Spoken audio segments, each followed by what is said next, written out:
एक बड़ी मशहूर कविता आज आपको सुनाता हूं जिसे प्रियदर्शन नाम के एक लेखक ने लिखा है। और ये कविता है, लोमड़ी चालाक होती है, सियार शैतान, सांप खतरनाक, बाघ डरावना, गधा मूर्ख, घोड़ा तेज और कुत्ता वफादार। ये सब उस इंसान ने तय कर लिया जो कभी चालाक होता है, कभी शैतान, कभी डरावना और कभी मूर्ख और कभी कभी तेज और वफादार भी। कहने का मतलब यह है कि ये सारे गुण और अवगुण इंसान में होते हैं, लेकिन इंसान इसके बावजूद ये नैरेटिव बनाने में कामयाब हो जाता है कि असल में लोमड़ी ही सबसे चालाक होती है, सांप ही सबसे खतरनाक होता है। क्या इंसान चालाक नहीं होता लोमड़ी जैसा? क्या सांप के जैसा इंसान खतरनाक नहीं होता? आज दुनिया के 80% से ज्यादा एंड्रॉयड मोबाइल फोन्स में गूगल के प्री इंस्टॉल्ड एप्स आते हैं। फेसबुक जैसी कंपनियों पर अपने यूजर्स का डेटा बेचकर पैसा कमाने के आरोप लगते हैं और ये आरोप साबित भी हुए हैं। और अमेज़न जैसी कंपनी पर भी कई आरोप लगे हैं, लेकिन इन कंपनियों पर कभी किसी ने ऐसे सवाल नहीं उठाए। इन कंपनियों का प्रोडक्ट आज भी हम चुपचाप खरीदते हैं। हम कभी ना तो एप्पल पर सवाल उठाते हैं, ना गूगल पर उठाते हैं, ना फेसबुक पर उठाते हैं, ना अमेज़न पर उठाते हैं। बावजूद इसके कि हम ये बात पढ़ते रहते हैं बार बार कि ये कंपनियां गोरख धंधा करती हैं, ये कंपनियां चीटिंग करती हैं, ये कंपनियां जो ट्रेड प्रैक्टिसेस में इन्वॉल्व हैं वो इलीगल हैं, वो अनैतिक हैं, ये कंपनियां जानबूझकर दूसरे प्रोडक्ट्स को दबाने की कोशिश करती हैं। क्या आपने कभी सोचा है आप हमेशा गूगल का सर्च इंजन ही क्यों इस्तेमाल करते हैं? क्या इस दुनिया में दूसरे सर्च इंजन्स नहीं है? इस दुनिया में और भी न जाने कितने सर्च इंजन्स हैं, लेकिन वो कभी आप तक पहुंच नहीं पाते क्योंकि कुछ कंपनियों का एक मोनोपोली है, उनका एक अधिकार है और वो आपको आगे तक पहुंचने नहीं देते। हमारे देश में अब एक परंपरा बन गई है कि हम अपने उद्योगपतियों को हमेशा शक के नजर से ही देखते हैं, चाहे वो अडानी हो चाहे अंबानी हो। आज के दौर में अडानी और अंबानी की बात होती है। आपने ये नारा अक्सर सुना होगा कि ये तो अडानी अंबानी की सरकार है। इससे पहले टाटा बिरला के बारे में ऐसे बातें होती थी। जब भारत आजाद हुआ था उसके कई दशकों तक टाटा बिरला का राज चला। अब अंबानी और अडानी का राज चलता है। लेकिन क्या कभी आपने सोचा है कि दुनिया की जो और दूसरी बड़ी बड़ी कंपनियां हैं, बोइंग कंपनी अमेरिका की इतनी बड़ी कंपनी है, या BMW है, या मर्सिडीज है, या चाइना में जैक मा है, या सैमसंग कंपनी जो साउथ कोरिया की है वो भी बहुत अच्छा प्रदर्शन कर रही है, क्या उस पर भी ऐसे ही वहां के लोग शक करते हैं और सवाल उठाते हैं? हम यहां पर गौतम अडानी का बचाव बिल्कुल नहीं कर रहे हैं। जांच होनी चाहिए। पहले दिन हमने आपको कहा था कि जब भारत जैसे देश में और हमारे जैसे समाज में आरोप लग जाते हैं और आरोप चाहे झूठे भी हों तो अग्नि परीक्षा तो देनी ही पड़ती है और अडानी को भी अग्नि परीक्षा देने के लिए तैयार रहना चाहिए।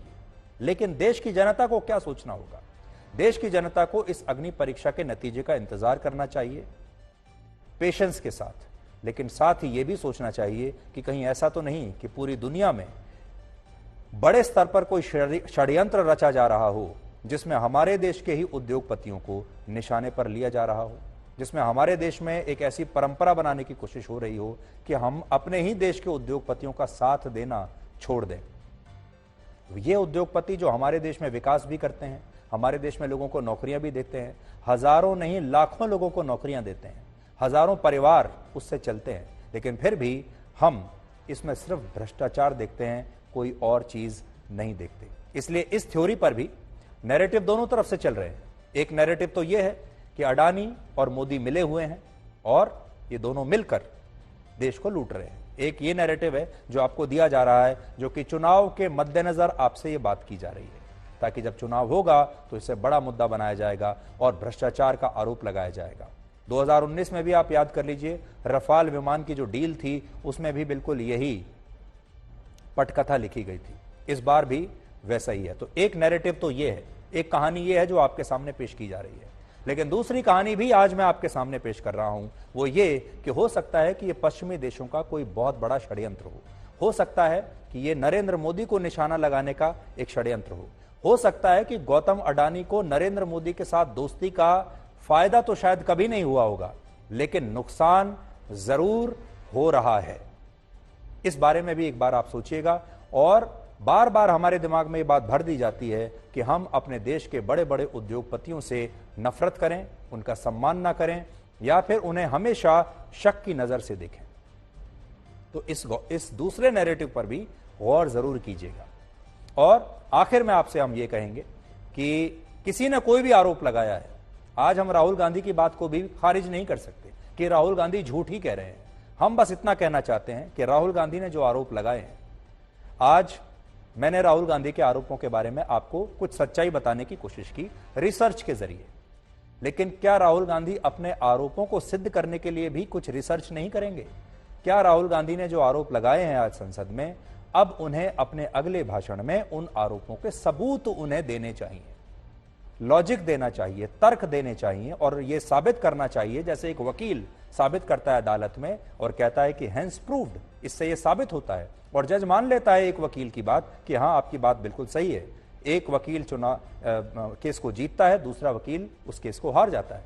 ऐसे ही राहुल गांधी को अब अपने हर आरोप के बाद उसका सबूत पेश करना चाहिए, उन्हें एक वकील की तरह देश के सामने आना चाहिए और इस बार जज कौन होगा? जज होंगे आप सब लोग, जज होंगे इस देश के 140 करोड़ लोग। वकील हैं राहुल गांधी और राहुल गांधी एक केस लड़ रहे हैं, लेकिन अब आप सबकी अदालत में राहुल गांधी को यह बात साबित करनी पड़ेगी, ये आरोप साबित करने पड़ेंगे।